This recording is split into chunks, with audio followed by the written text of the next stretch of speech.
Doing my normal takes through seasonal shows, I am once again lured in by a rom-com, wondering if it'll be any good.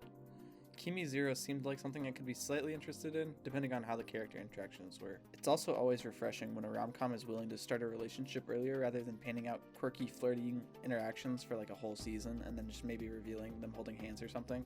Anime fans have seen way too many of these stories to keep staying interested, so changing the setup a bit can really help to grab more people's attention. Hell, it definitely was the deciding factor in whether or not I was going to boot up the first episode. Kimizero starts with a dorky main character who doesn't really even look that dorky in my opinion, but does spend all his time at home playing video games and hardly has any friends. Our main character Ryuto Kashima and his three friends Ishii and Nishi basically force a deal on Kashima that the person with the worst test scores can force the person with the best test scores to do anything they want. Ishii ends up at last with like an 18 or something, and Ryuto ends up with a top score of like a low 70.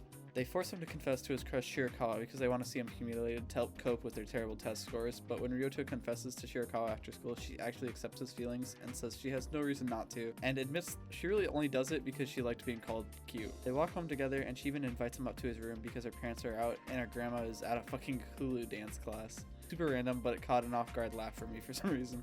They go up to her room and we're finally able to find out a little bit of Shirakawa's character as she immediately starts to undress to fuck. Just absolutely insane. What the hell is wrong with these light novel authors?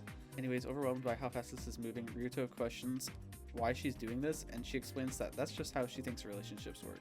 We'll ignore how that makes literally zero sense at all. She puts out for the boyfriend so he doesn't get bored of her and looks at other girls, which ironically enough is what happens to her every time. This is the type of shit that only gets written from light novels, I swear to god.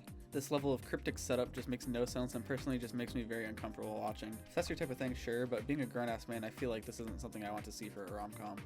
At least put it in like a college setting or something, it just makes no sense. However, Ryuto explains that she doesn't really have to do this and should think about whether or not she actually wants to do it like a fucking normal human being. He says that he wants an actual meaningful relationship, not whatever the hell she was thinking, and it really sticks out to her as apparently this is the first dude she has ever dated that has human emotions other than horny. Though that's not to say he isn't constantly thinking about it afterwards, wondering if he made the wrong choice and should have just taken the chance to get rid of his virginity when he could.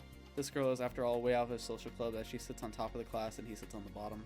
Though he believes in himself and is really committed to making this something special. So they start to hang out more often and get along decently. It's still really awkward and Ryuto is still extremely on edge at all times. He even asks her not to tell anyone in school that they're dating because he doesn't want to bring any negative attention to Shirakawa, because he feels like she'll get bullied. The next inserted drama is the girl he confessed to in middle school, Kurose, moving back to town and joining his class. She immediately starts rumors about Shirakawa, talking as much shit as humanly possible. There's a big reveal for this at the start of episode 4 that just dropped today, where Ryuto also drops something important for the class dynamic, but I'm not sure I can take it anymore.